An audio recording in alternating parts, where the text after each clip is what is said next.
sa pagkaka-aresto kay Senator Jingo Estrada. Doon sa mga nalito, no? Dalawa kasi yung korte nag-handle ng separate cases kaugnay sa flood control dito kay Jingo Estrada. Isa graft, nagpiyansa siya last week. Tapos Available. ngayon, yung plunder na non-bailable. Kaya siya arestado. Okay?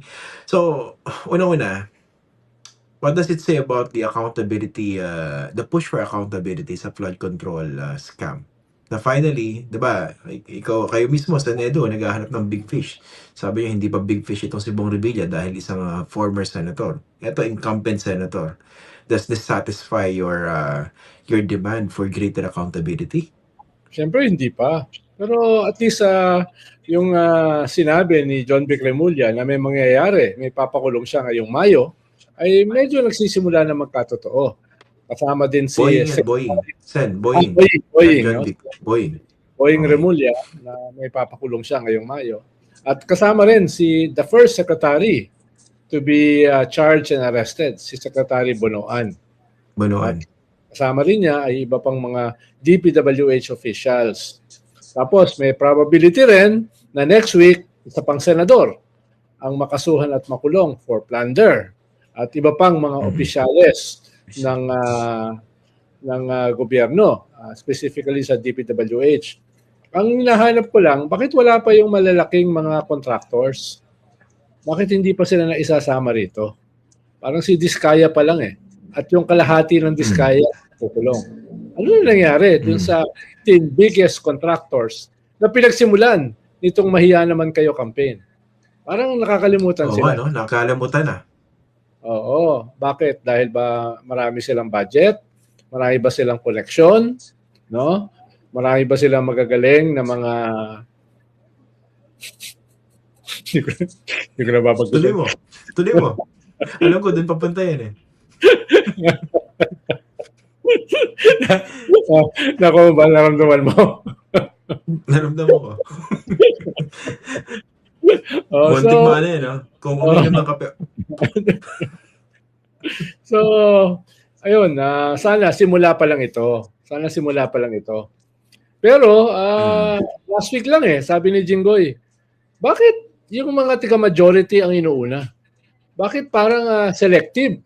No? Sabi niya last week. Parang pinaghahandaan niya ito eh, no? Hindi sa akin, ano? May kaso na sa majority, di ba?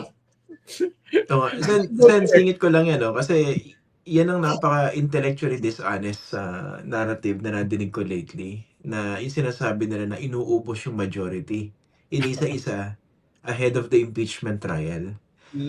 Unang-una, napakatagal na nga eh, bago itong kasuhan na ito. Simula nung inilunsad itong campaign for accountability dun sa mga may kinalaman sa flood control scandal. So, hindi mo pwedeng sabihin na long overdue. Eh nagkataon na sila yung nagkumpul-kumpul eh, sila yung nagsama-sama eh, na naidikit dito sa flood control scandal eh. Binuo nila yung sarili nilang bloke. Tapos yung sasabihin nila, iniisa-isa sila. Yun ang hirap tanggapin eh. No? Para bang sampal sa intelligence and common sense ng ordinaryong Pilipino para sabihin na this is all about politics. Hindi ba? Buti nga tumalon yung iba sa majority. Buti nga tumalon yung lima o apat sa dating majority at lumipat sa kanila, di ba?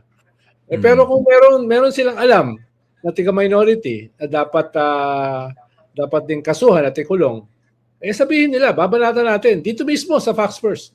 Di ba? Correct. Ipasok nila kung sino man yan. Meron. Titirahin natin. Actually, may parang pinaring din si Senate President Cayetano last time. I don't know whether you caught it. Di ba? Meron siyang meron siyang in-example. Di ba? Napaparinig siya. Oo nga. Nung pumunta yata sa Malacanang, hindi yata lahat ng may kaso sa majority niya, inarbor niya.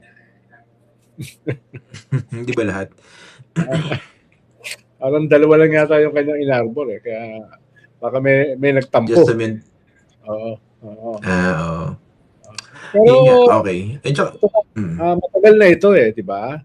Inihintay natin to Disyembre pa No? Disyembre pa. At tapos sabi, Marso, Tapos Mayo. Buti na lang nakahabol sa Mayo. Kung hindi, ang babanatan na natin si Boying Remulla. Actually, binabanatan naman natin, di ba? Pitik-pitik.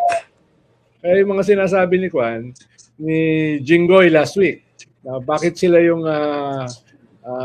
tinatarget, no? Bakit selective? parang paano kasi select? Wala namang iba.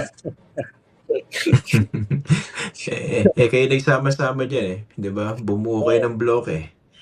Oo. Actually, isa na ito naisip ko kanina, no? Di ba 13 yung majority ni Alan Peter Cayetano? Eh nawala si Bato, naging 12. So, nawala si Jinggoy. Okay? Ibig sabihin ba nun yung slim majority naging sexy? Ay, sorry. Yung slim majority nawala. Oo. Hindi lang nawala. Kumanday na eh, no? Mas naging slimmer eh. Actually, hindi na naging slim eh. Nawala na, no? Kasi tabla na eh. And anong klaseng botohan yan? Diba? Hindi na pwedeng ipilit yung pinipilit nila na online voting for an absentee senator. Diba? Kasi pag pumasok sabay-sabay yung minority, they can effectively block it. Yes. Actually, last Monday, nung nag-walk out, kung yung isa sa tiga-majority ay present o hindi nag-absent, baka meron silang majority. Baka nailusot nila yung online voting, di ba? Absent. Isang linggo yata absent yun eh. Yung isang member ng majority. Kaya hindi na natuloy. Today, kung hindi nakulong si Jinggoy, mag-take two sila uli. No? Nakulong si Jinggoy. Tapos absent pa rin yung isang membro ng majority. Absent. So actually, hindi tie eh. Hindi 11-11. Parang dahil absent yung isa, 11-10.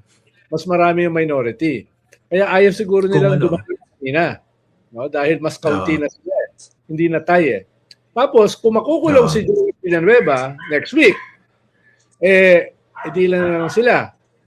10, tapos isang absent, so 9. Tapos, kung makukulong pa, yung ibang may kaso, every week, baka every week may makulong eh. Talagang liliit na liliit, di ba? Baka magalit na naman sila. Sabi nila, conspiracy yan. May conspiracy para ubusin kami. No? Wala ngang martial law. Pero practically may martial law. Ika nga ni Amy. No? Practically. Well, kung martial law pag-uusapan, alam ni Senator Amy yan. Tatay niya kasi yung dating diktador eh. Correct, di ba? So, pero ito isingit ko lang, no? May binabanggit kayo sa Edo na baka sunod-sunod, no? Ayoko na maisipin ng mga tao na ano ba to, talaga nakalinya. Pero pag-usapan natin yung basis eh. Example, isa sa mga senador kung saan meron nakakasang plunder case, itong si Senator Rodante Marcoleta. At may kinalaman ito sa 75 million na campaign donation na tinanggap niya. Nalusutan niya yun sa Comelec eh. Pero dun sa argument na ginamit niya to extricate himself from that predicament sa Comelec, sabit siya sa iba eh. Hindi ba?